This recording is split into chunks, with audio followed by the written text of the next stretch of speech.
Kelanchal times, हर खबर पर हमारी नजर।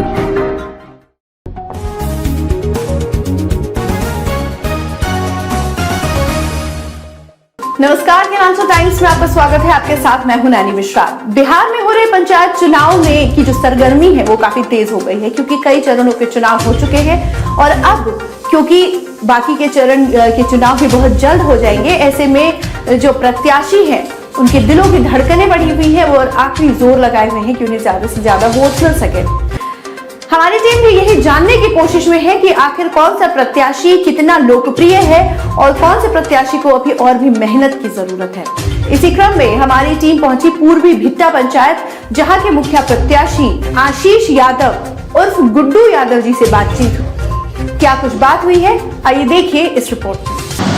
नमस्कार, आप देख रहे हैं केलांचल टाइम्स। मैं हूं ओंकार झा। बिहार में गांव की सरकार चुनने का वक्त आ गया है। कई चरणों में मतदान भी हो गया और कुछ चरण में बाकी है। इसी तरह मैं भागलपुर से तकरीबन 30 से 35 किलोमीटर की दूरी पर इस्माइलपुर प्रखंड के भिट्टा गांव भिट्टा पंचायत में हूं मैं। यहाँ के भावी प्रत्याशी गुड्डू यादव जी से खास बातचीत करते हैं। गुड्डू जी, आपका केलांचल टाइम्स में जुड़ने के लिए बहुत बहुत धन्यवाद। आपका चुनाव लड़ने का उद्देश्य क्या है? जी बहुत बहुत धन्यवाद आपका भी और केलांचल न्यूज़ का, साथ ही पूर्वी भिट्टा पंचायत की पूरी महान जनता को मेरा यानी गुड्डू यादव का नमस्कार स्वीकार हो। आपका चुनाव लड़ने का उद्देश्य क्या है?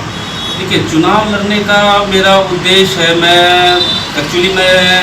बाहर रहता था, मैं यहाँ रहता नहीं था और मेरा उद्देश्य पहला ये है कि इस क्षेत्र की जनता जो इस्माइलपुर प्रखंड है, इस्माइलपुर प्रखंड पूरे बिहार में सबसे पिछड़े प्रखंडों में इसकी गिनती आती है, जहाँ पे कि हर साल बाढ़ जैसी त्रासदी यहाँ के लोगों को कभी आगे बढ़ने नहीं देती है, हमेशा पीछे की ओर ही ले जाती है, कभी कटाव से कभी बाढ़ से। इससे लोग पीड़ित रहते हैं और इसके साथ ही यहाँ के जो जनप्रतिनिधि आते हैं चुन के, उनके लिए लोगों के बीच रह के, लोगों के साथ मिल के काम करने का जो उनका तरीका है, वो शायद कहीं ना कहीं उसमें मिस अंडरस्टैंडिंग लगता है कि वो शायद जनता के साथ मिलके काम नहीं कर पा रहे हैं। क्योंकि कई केस मैंने ऐसा देखा है जहाँ पे जनता के हकों को मारा जा रहा है। हक और हुकूक का जो वो लड़ाई है, उस लड़ाई को हम आगे बढ़ाने के उद्देश्य से इस चुनाव में मैंने कदम रखा। अगर आप चुनाव जीतेंगे तो क्या क्या काम करेंगे? अगर पूर्वी भिट्टा पंचायत की जनता मुझे ये मौका देती है सेवा करने की, तो मैं एक सेवक बनकर और जनता के काम को जमीनी स्तर से, हवा में बात नहीं करना है, जमीनी स्तर से, जमीनी स्तर में जैसे कि आ गया आपका राशन कार्ड, ठीक है। राशन कार्ड बहुत लोग जो उसके काबिल है, जिनको होना चाहिए, जिनके पास जमीन नहीं है, जिनके पास जो बाहर मजदूरी करके काम कर रहे हैं, उनको राशन कार्ड होना चाहिए। उनके पास राशन कार्ड अभी के टाइम में भी बहुत लोगों के पास मौजूद नहीं है। और एक मैं देना चाहूँगा, एक अभी जो हाल फिलहाल हमारे यहाँ चल रहा है जो बातें। अच्छा बताया, आपके पास सड़क की व्यवस्था को आप दुरुस्त करेंगे। आपने कहा कि हर एक साल बाढ़ की त्रासदी आती है और उस बाढ़ में बहुत कुछ डिस्टर्ब हो जाता है, बहुत कुछ ख़त्म हो जाता है। तो वैसे में आप शिक्षा के लिए भी बहुत अच्छा काम करेंगे। लेकिन एक समस्या यहाँ पे है आपके इस्माइलपुर पूर्वी भिट्टा पंचायत में, जल निकासी की। इस समस्या को आप कैसे देखेंगे? देखिए, जब पहले रिंग बांध इससे पहले जब नहीं बना था तो बाढ़ तो फिर भी आता था, लेकिन बाढ़ जिस तरह से आता था तो पानी जब कम लेवल गंगा का होता तो बाढ़ का पानी निकल भी जाता था। लेकिन इस बार क्या हुआ है कि रिंग बांध जो है वो पूरा पानी को इधर ब्लॉक कर दिया है, जिसके वजह से साल में एक तो खेती होता है, एक ही फसल होता है हमारे यहाँ, मक्के का फसल मेन होता है।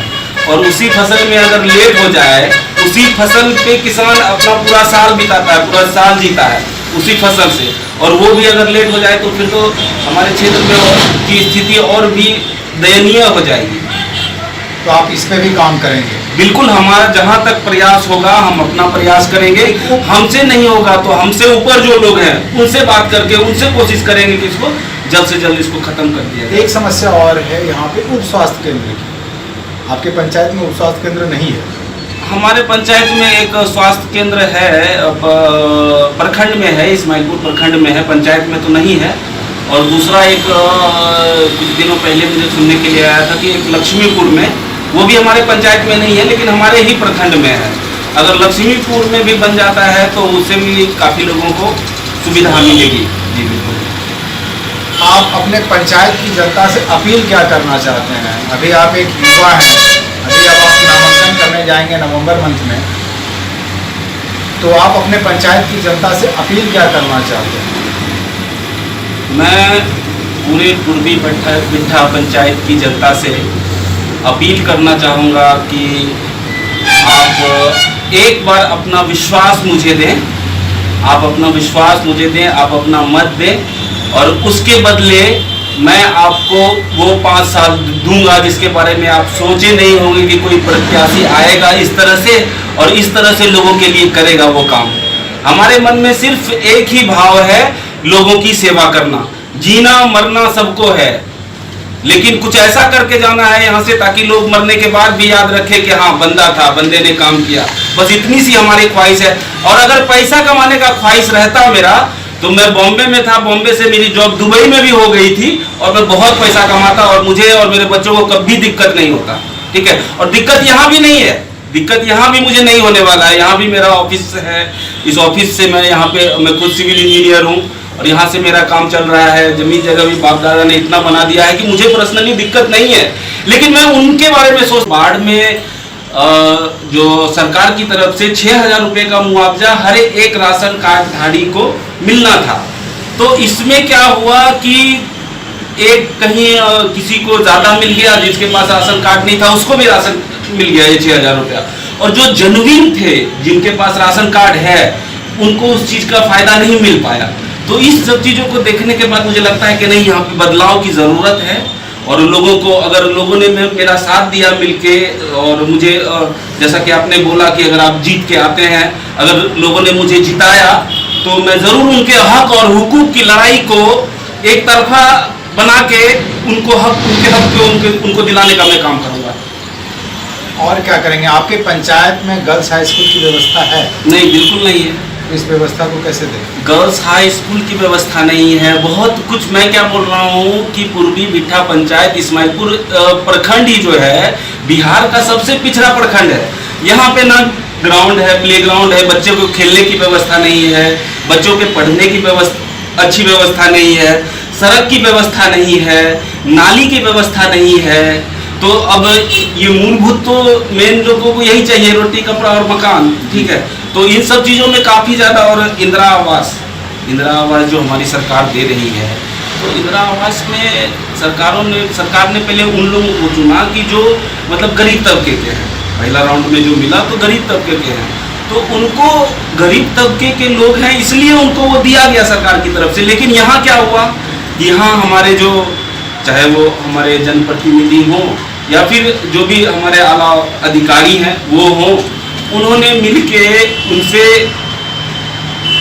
जितना हो सका उनसे पैसा आया था इंदिरा आवास के नाम पे 20,000, 25,000, 30,000। और ये ऐसा नहीं मैं बोल रहा हूँ, ये सब लोग जान रहे हैं, लोगों ने दिया है, लोगों ने वो सहा है, लोगों ने वो दुख देखा है। तो मैं उस चीज़ से निजात दिलाने के लिए आया हूँ मैं इस चुनावी मैदान में, कि मैं जनता को उस चीज़ से निजात दिलाऊंगा जो जनता का जमीनी स्तर पे जहाँ पे उनका काम नहीं हो रहा है। ब्लॉक में मैं ये चाह रहा हूँ कि अगर मैं आता हूँ चूँकि, तो उन लोगों को जो भी ऑफिसर है, अगर ये है कि प्रतिनिधि अगर सही अगर आपका हो जाए तो ऑफिसर को तो हिम्मत ही नहीं है कि वो आपसे बोलेगा कि 500 रुपया हमको दीजिए इस काम के लिए। तो एक बार अपना आशीर्वाद बनाए अपने इस छोटे भाई पे, अपने बेटे पे, और मुझे राजा नहीं, मैं आपका सेवक बनकर काम करना चाहता हूँ। क्या नाम है आपका? गुड्डू यादव। ग्राम पंचायत पूर्वी बिट्ठा पंचायत है, प्रखंड इस्माइलपुर। फिलहाल बने रहे कैलांचल टाइम्स के साथ। धन्यवाद। अरे ठीक हो भैया, ऐसे वीडियो देखे जा रहे हो तो सब्सक्राइब कर लो, और हाँ घंटा का बटन जरूर दबाना, तब हमारे वीडियो का नोटिफिकेशन सबसे पहले मिलेगा। यहाँ वहाँ का देखा तो हम तो क्या ही कहते हैं, जल्दी दबाओ।